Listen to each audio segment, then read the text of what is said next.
The Montana mountains never forgive the weak, especially on a December night like this. The wind whistled through the crack in the pickup truck's window glass, the sound like the mournful cry of a thousand souls trapped between worlds. Elias Thorne gripped the steering wheel tightly, his knuckles white against the worn leather cover. His old Ford F-150 roared, struggling to hold the slick road. That grew thicker with snow every minute. At 48, Elias looked much older than his age. His hair was more than half silver, a scraggly beard obscured his angular face, and his ash-gray eyes constantly stared into a fixed void. He was a ghost in this town. No one knew he was once a decorated Navy SEAL sergeant. They only knew him as the eccentric carpenter living on the edge of the woods. The man who had buried his wife and daughter 10 years ago and seemed to have buried himself ever since. Elias did not fear the blizzard. He feared the silence of the log cabin waiting for him ahead. The silence reminded him of his failure. He had saved hundreds of strangers in distant lands, but he couldn't be there to shield his wife and 7-year-old daughter on the fateful night their car was struck by a drunk driver. The truck rounded Devil's Finger Pass, a deadly curve notorious for its sheer cliffs. The headlights swept across the blinding white night, and the old soldier's reflexes were suddenly activated. Something was wrong. A dark, bulky mass lay right beneath a broken pine tree by the roadside. It did not look like a rock, nor did it look like a pile of snow. Elias slammed the brakes. The truck skidded for a moment and came to a stop. He opened the door, and the snowy wind immediately lashed his face with bone-chilling slaps. Elias stepped out, his boots sinking deep into the snow. He pulled the tactical flashlight from his belt and shone it on the dark mass. His heart skipped a beat. It was a giant German shepherd dog. Its black and tan fur was frozen into hard clumps. It lay curled up strangely, its back to the wind, its body forming a protective arch. As the flashlight beam hit it, the animal slowly opened its eyes. They were cloudy with exhaustion, but still held a vigilant gleam. It bared its teeth, letting out a weak growl from its throat, trying to get up, but its 4 legs were paralyzed. "Easy. I won't hurt you," Elias said, his voice hoarse from long disuse. He stepped closer and was stunned. Beneath the dog's belly, wrapped in the slight warmth remaining from the animal's body heat, was a pale pink coat. A child. Memories flooded back like a flash flood. The image of Elias's little daughter superimposed itself over reality.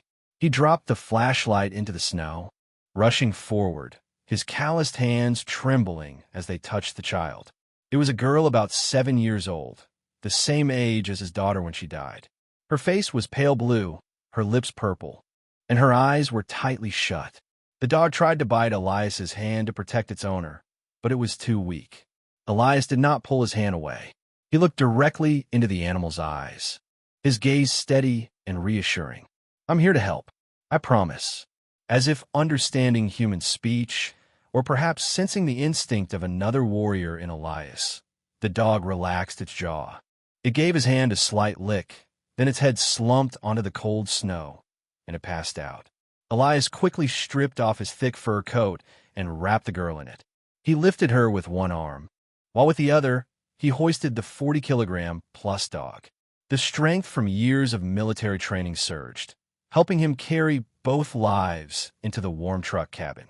Elias's log cabin was filled with the scent of pine and the warmth of the stone fireplace. He laid the girl on the long sofa in front of the hearth, covering her with 3 layers of woolen blankets. The dog, which Elias had given first aid and dried off, lay right at the foot of the sofa. Even in its stupor, one front paw remained on the edge of the girl's blanket, holding on tight.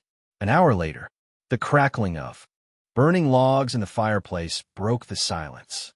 Elias was sitting in the armchair opposite, holding a steaming cup of hot milk. His eyes never left the child's face. Suddenly, the girl stirred. Her wide eyes opened, filled with panic. She bolted upright, looking around the strange room full of wood carvings and sharp tools. "You're safe," Elias said, his voice as low and gentle as possible, so as not to frighten her. He offered the cup of milk. Drink this. You have hypothermia. The girl looked at Elias, then down at the dog, Rex, who was breathing steadily at her feet. The fear in her eyes softened slightly, only to be immediately replaced by a different horror. She pushed the milk cup away, her small, cold hands clutching Elias's shirt sleeve, her fingernails, digging painfully into his skin. "Mister, please." Her voice was broken, hoarse from crying and the cold. "My mother, Mama Clara, is bleeding." Elias set the milk cup down, frowning. "What are you talking about?" Tears began to stream down her cheeks, falling onto the old woolen blanket. "My Daddy Frank was drinking again. He took the bath. He hit Mama. There was a lot of blood. Mama pushed me and Rex out the window. She told us to run and find help." The name Frank hit Elias like a sledgehammer. Frank Miller, the town's former deputy. Sheriff, a big, brutish man who had his badge revoked 3 years ago for breaking a suspect's arm while drunk. But in this small, corrupt town, Frank was still a petty king. He held the secrets of the local officials and drank with the current sheriff every weekend. Elias stood up, walked to the window, and looked out at the black night raging outside. He had sworn to himself never to interfere in other people's business. He just wanted to live in peace until the day he went to the grave to meet his wife and daughter. Getting involved with Frank meant getting involved with a whole dark power system in this town. He was too old, too tired for an uneven fight.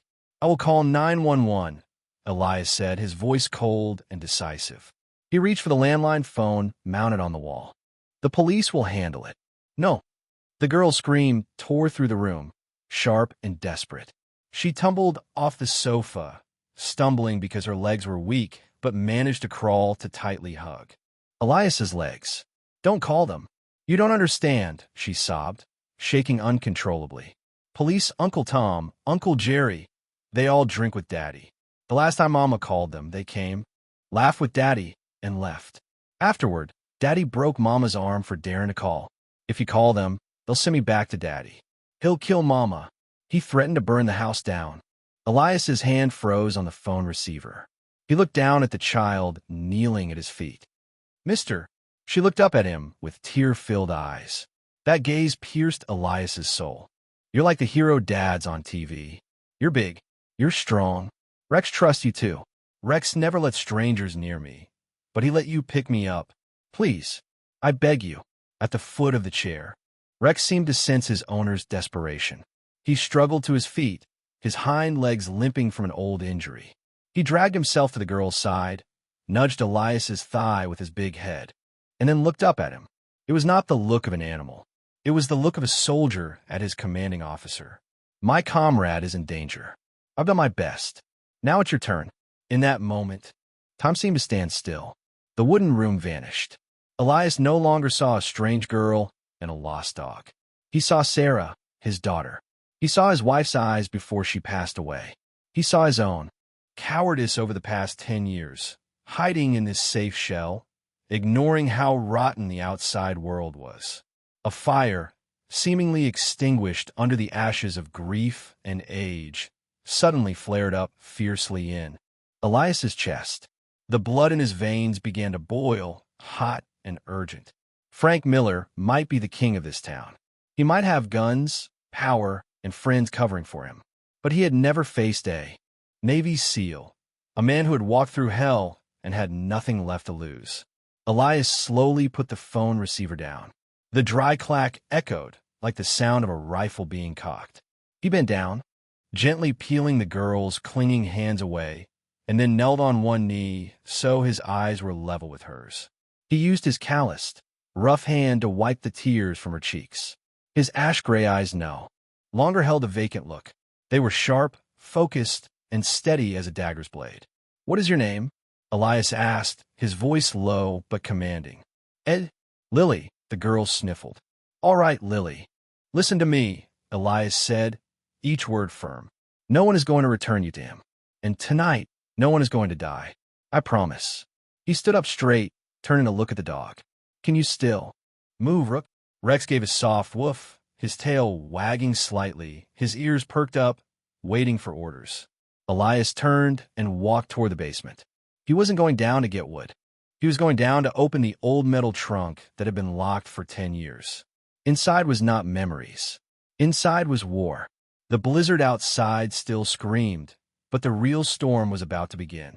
And this time, the ghost, Elias Thorne, would be the one to bring it to Frank Miller's doorstep. The basement door groaned as Elias pushed it open, revealing wooden stairs leading down to darkness. The smell of dampness mixed with the pungent scent of old gun oil filled his nostrils. The smell of memories of the years he tried to bury. Elias did not turn on the main light. He used only the faint beam of the tactical flashlight to find a corner of the room, where an olive green, paint-chipped metal trunk lay. For 10 years, this trunk had remained unopened. It was the tomb of his former self, Sergeant Elias Thorne of SEAL Team 6. His hand trembled slightly as he touched the lock, but not from fear, but because he knew once this trunk was opened, the peaceful life of the carpenter would be over forever. Click! The trunk lid popped open. Inside, neatly laid on a bed of black velvet, were the relics of a blood-soaked era. Elias did not take the 18 Malawian Quach's rifle or the SIG Sauer P226 pistol. He did not want to turn tonight into a massacre. The goal was rescue, not extermination. He reached for the black protective suit, a specialized cut-resistant and heat-resistant fabric. He pulled on his fingerless tactical gloves, tightening the leather belt attached with a knife sheath. Finally, he picked up the military fixed-blade dagger with a matte black steel blade, wolf's tooth. The cold blade fit perfectly in his calloused palm like a long-lost friend. He stuffed a roll of load-bearing cord and a roll of duct tape in his hip pockets. When Elias stepped back into the living room, the atmosphere around him had changed. The lumbering gait of the old carpenter was gone, replaced by the light, decisive steps of a predator. Lily was huddled on the sofa, her wide eyes fixed on him. She saw the change. The man standing before her was no longer the gentle old man who had offered her hot milk. He was like a volcano on the verge of eruption. "Listen to me, Lily," Elias said, his voice deep. He bent down, checking the locks on the main door and the windows. "I will lock the door from the outside. If anyone knocks, unless you hear my voice or Rex's bark, absolutely do not open it. Understand?" Lily nodded rapidly, tears still clinging to her lashes. "Mister, will you bring Mama back?" "I promise," Elias replied tersely. He turned to look at Rex. The German shepherd was still lying panting by the fireplace. "You stay here and guard the house, Rex. Your leg is hurt." But as Elias turned his back to grasp the doorknob, a growl sounded behind him. Not a threatening growl, but one of defiance. Rex struggled to his feet. His left hind leg was swollen, but he grit his teeth and dragged himself toward Elias. He blocked his path, his dark brown eyes fixed on Elias's, resolute and stubborn. He was saying, "That is my owner. This fight is mine." Elias looked at the dog, then at the stormy night outside. Breaking into Frank's den alone was something he could do, but having a comrade, even one with 4 legs and an injury, would increase their chances of survival. More importantly, he understood Rex's feeling, the feeling of helplessness when left behind. "All right, partner," Elias sighed, patting the dog's head gently. "But you follow my orders. Clear?" Rex wagged his tail slightly, a spark of fighting spirit igniting in his eyes. The Ford F-150 turned off its headlights 2 blocks from Frank's house. Elias parked out of sight behind a cluster of old pine trees, letting the snow cover the hood, concealing their presence. The snow-laden wind whipped at their faces like tiny blades as Elias and Rex got out of the truck. They moved in formation. Elias led the way, Rex sticking close to his left heel, both merging into the shadows of the night. Frank's house was isolated on the edge of town, an old 2-story structure with peeling paint. The living room light was bright, casting yellowish streaks onto the white snow, creating a ghostly scene. But what sent a chill down Elias's spine was not the cold, but the sound. Despite the howling wind, his acute hearing picked up sounds emanating from the house. the loud clattering of breaking objects, the savage yelling of a drunk man, and mixed within that, the choked pleading of a woman. "Please, Frank, don't. I beg you, shut up. Where did you hide that brat? I'll find her and teach both of you a lesson." Elias gritted his teeth, his jaw clenched. He signaled Rex to stay low. They would not use the front door. Someone like Frank, a suspicious and paranoid former cop, would certainly have heavily. Secure the front. They circled to the back of the house. The snow here was knee-deep. Elias observed. The back door led into the kitchen and seemed to be a sliding glass door. But Frank wasn't. Foolish. Along the edges of the windows and doors, Elias spotted thin wires cleverly strung, connected to empty cans hung inside. A cheap but effective manual alarm system. "Wait," Elias whispered. He pulled out the dagger. With movements slow and precise down to the millimeter, he slid the blade into the gap of the kitchen window frame, gently severing the fishing line. Snip! The line snapped in two, making no sound. He wiped the condensation off the glass and peered inside. The sight inside made the blood rush fiercely through Elias's veins. The kitchen was a war zone.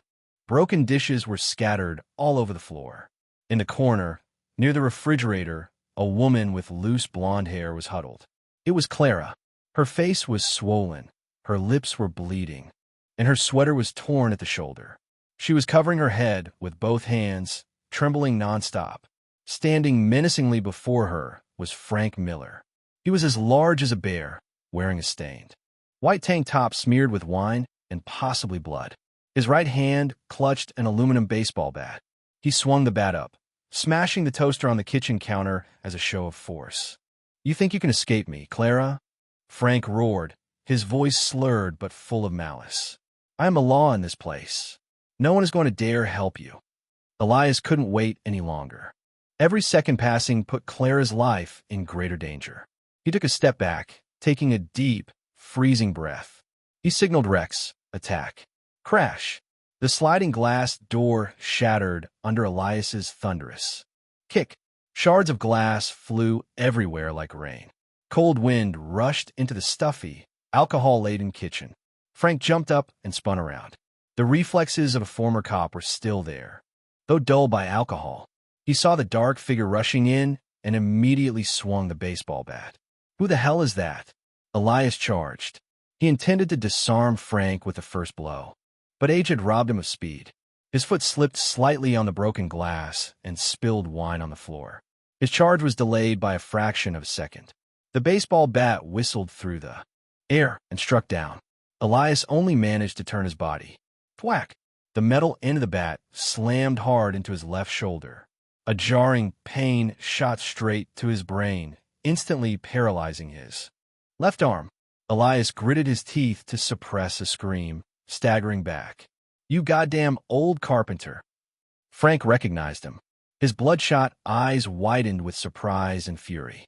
"Are you tired of living? That you dare trespass in my den?" Not giving Elias time to recover, Frank lunged, driving his shoulder hard into Elias's chest. The man's weight, over 100 kilograms, hit him like a truck. Elias was knocked backward, his back slamming against the edge of the kitchen counter, agonizingly painful. The two men tumbled into a grapple. Frank had no technique, but he had the insane strength of a cornered beast and the ferocity of a drunkard. He pinned Elias down on the glass-strewn floor. Sharp splinters of glass pierced through Elias's protective suit, embedding themselves in his skin. Frank's massive hand clamped tightly around Elias's throat. D, old man," Frank growled, his saliva dripping onto Elias's face. Elias struggled, his right hand punching Frank's ribs, but the man seemed immune to pain. Oxygen was cut off. Elias's lungs burned as if on fire. His vision began to narrow, black spots dancing before his eyes.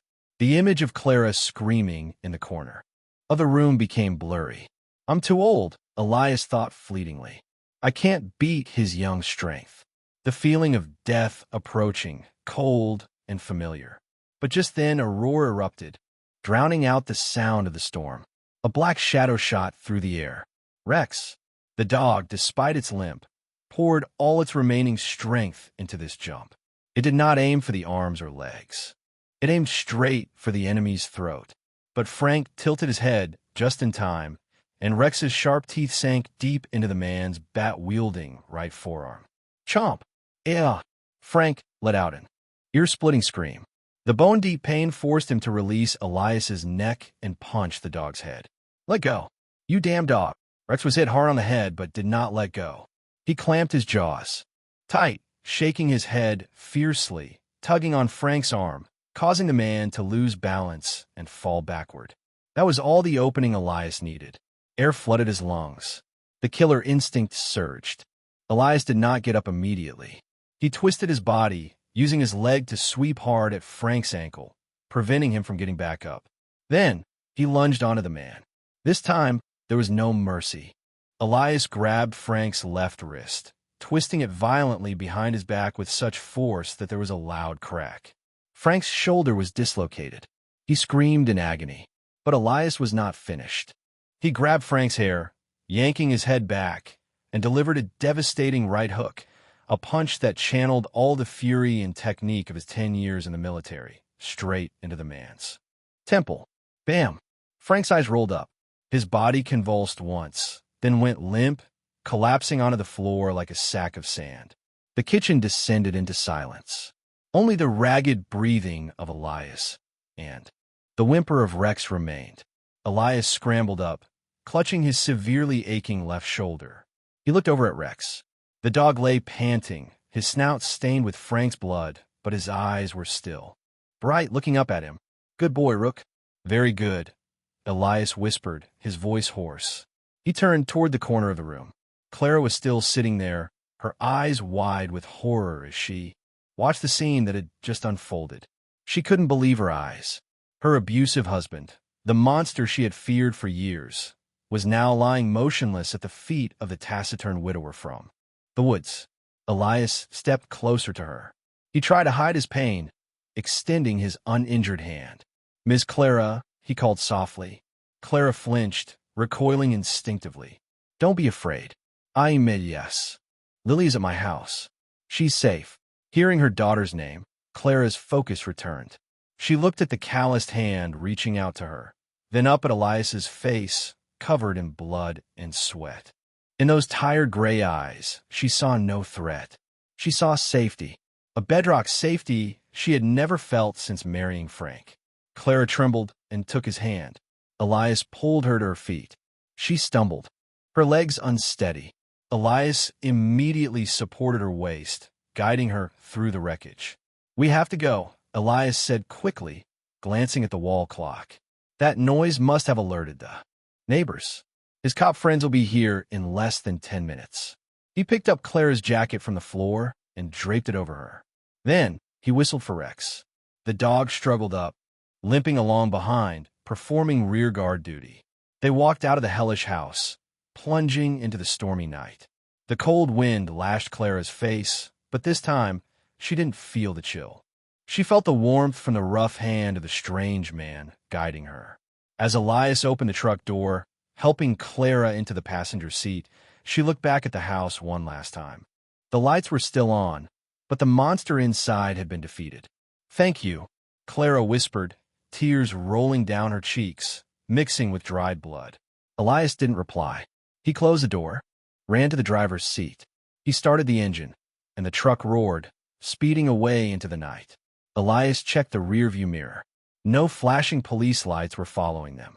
Not yet, anyway. But he knew this fight had only just begun. Defeating Frank was the easy part. Facing the consequences tomorrow, dealing with the law, and the emotional scars of this mother and daughter, that would be the hardest part.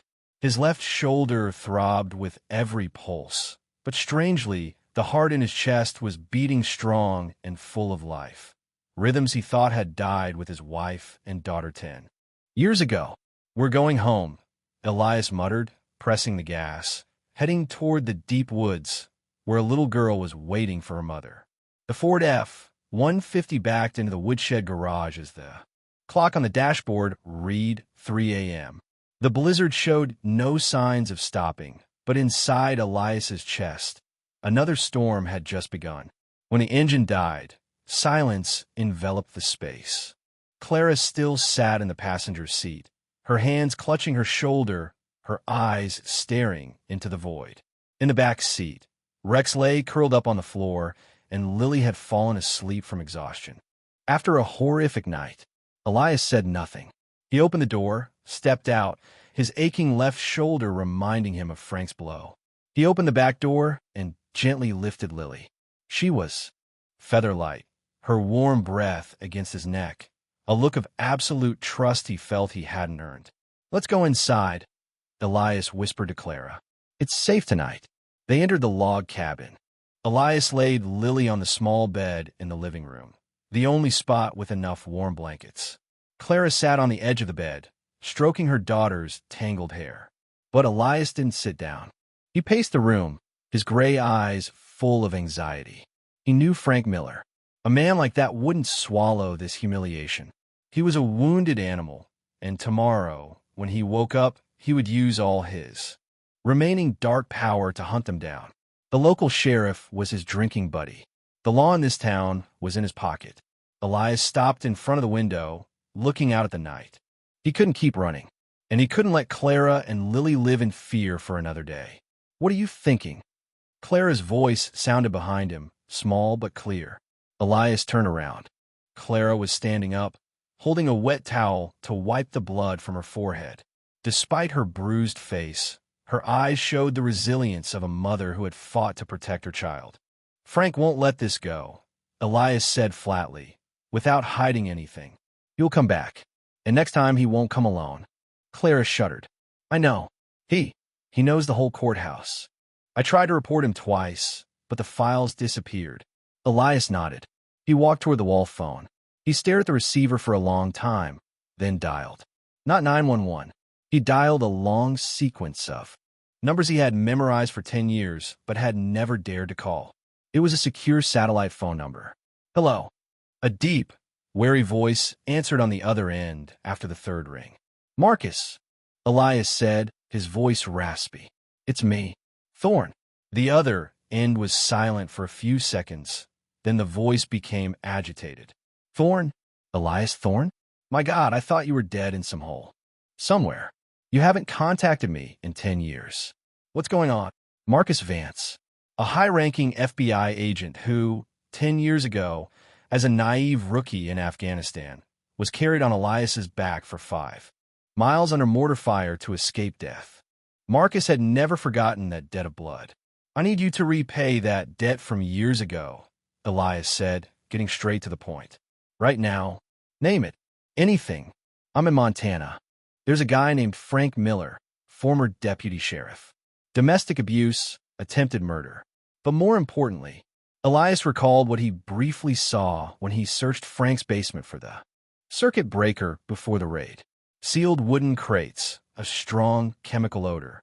He's trafficking illegal military-grade weapons, and I suspect he has a meth lab in his storage unit. Local police are covering for him. Military weapons? Drugs." Marcus's voice sharpened. "That's federal jurisdiction. If what you're saying is true, I can have a state SWAT team mobilized there within 4 hours." "It's true. I just left his house. You have 4 hours before he either destroys the evidence or comes to kill me. Stay safe, Elias. The cavalry is coming." Elias hung up the phone. He let out a long sigh. He turned back to Clara. "Tomorrow, it will be over. For good." The next morning, the sun rose high, shining down on the blinding white snow. But the small town's peace was shattered by the blaring sound of sirens. Elias did not let Clara and Lily go outside. He kept them inside, watching through the woodshed window, using binoculars to look toward the town. Dozens of black armored vehicles from the FBI and state police had completely sealed off Frank's property. There was no room for negotiation or cover-ups by the local police. Frank's front door was busted open. Through the binoculars, Elias saw Frank being dragged out. He was still wearing the blood-stained clothes from the night before, his hands tightly cuffed behind his back, his head bowed. He struggled, yelling something, but was immediately slammed against the side of a vehicle by an agent. Following him were sealed crates of evidence. Frank Miller's career, honor, and freedom had completely collapsed. His reign of violence was over. Elias lowered the binoculars. He felt half his burden lift, but the other half still weighed heavily. Frank was gone, but now 2 strangers lived in his home. The following days were a strangely challenging period for Elias. A man nearing 50, accustomed to the silence of the deep woods and the sound of his saw, he was now utterly awkward. With the presence of a woman and a little girl, the house was no longer quiet. There were Clara's soft footsteps, Rex's happy barks when Lily fed him, and the girl's screams in the middle of the night when she had nightmares. On the 3rd night after the rescue, Elias was sitting in the living room smoothing a piece of oak when he heard a piercing scream from the guest bedroom. "No, Daddy, don't hit Mama. No." Elias jumped, dropping his knife. He rushed to the room door, but his hand froze on the knob. He stood there, staring intently at the closed wooden door. He wanted to go in and comfort the girl, but he was afraid. He feared his old, grumpy face would frighten her more. He didn't know how to soothe children. He only knew how to kill enemies. His hands were only familiar with holding a gun and a saw, not wiping away tears. Inside, Clara's low humming of a lullaby mixed with Lily's sniffles. Elias leaned his forehead against the door, feeling utterly useless. He had saved their lives, but he didn't know how to heal them. It was Clara who broke the ice. She wasn't a weak victim waiting for salvation. She was a nurse, a woman who had endured hell to protect her child. She saw the awkwardness and hidden pain behind Elias's taciturn exterior.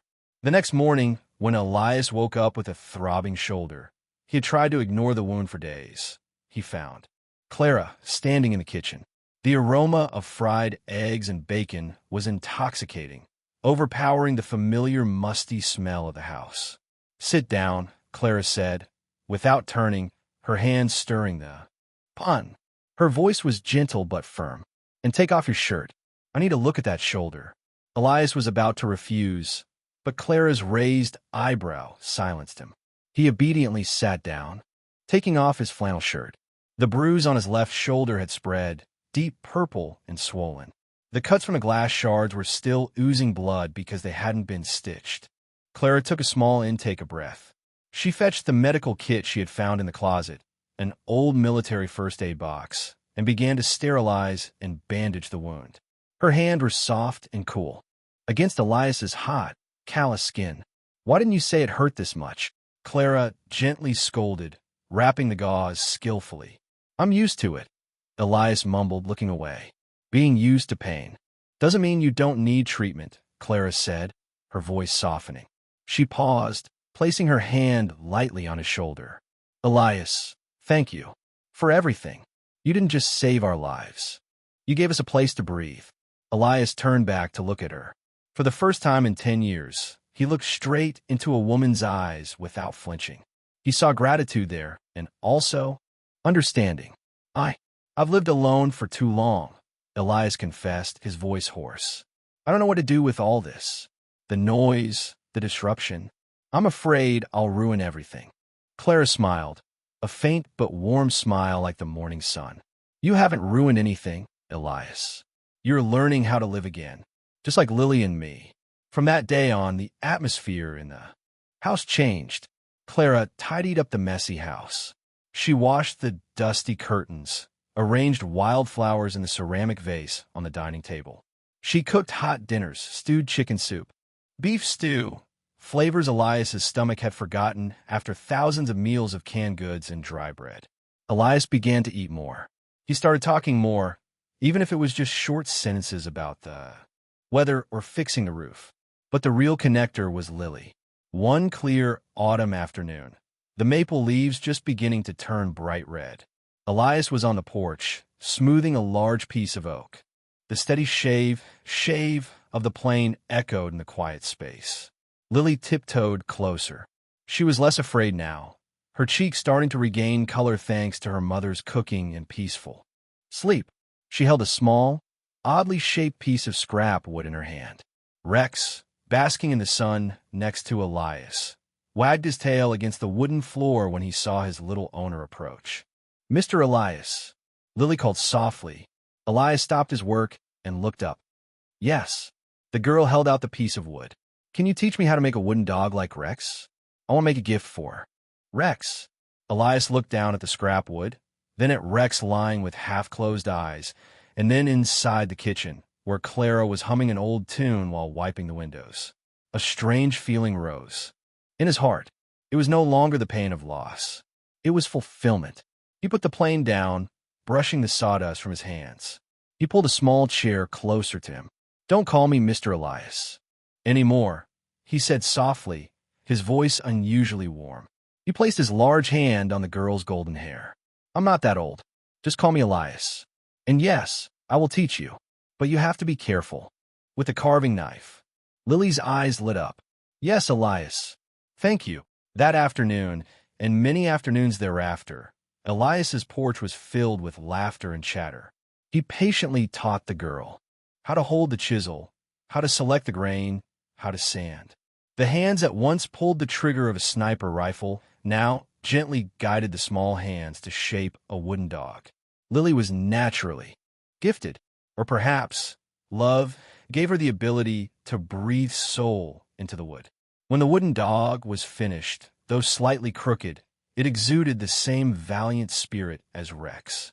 Time passed, and autumn gave way to winter. Snow began to fall again on the Montana peaks, but this time the cold could not penetrate the log cabin.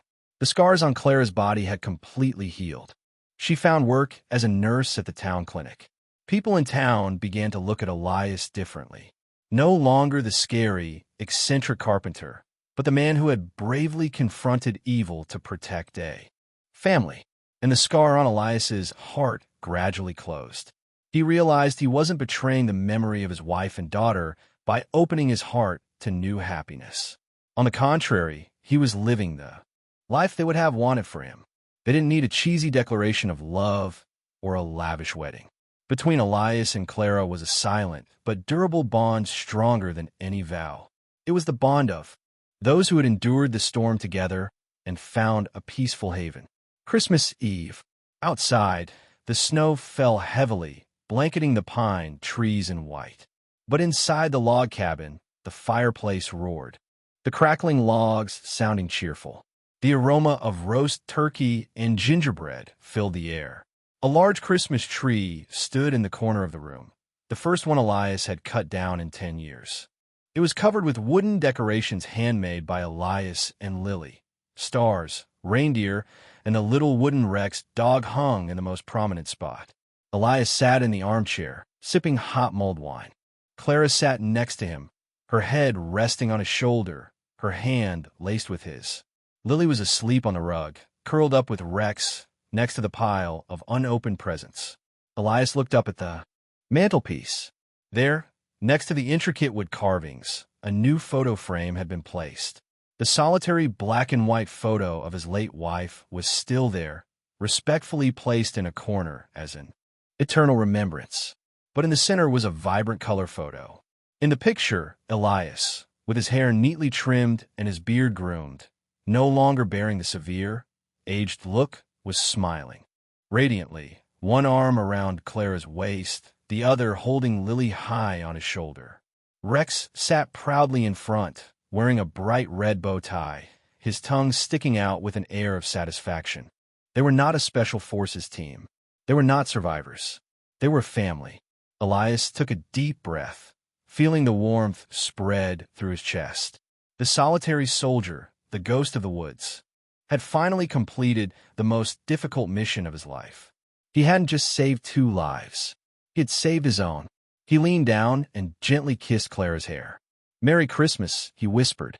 "Merry Christmas, Elias," Clara replied, squeezing his hand. Outside, the storm might still rage on, but inside this home, spring had truly returned.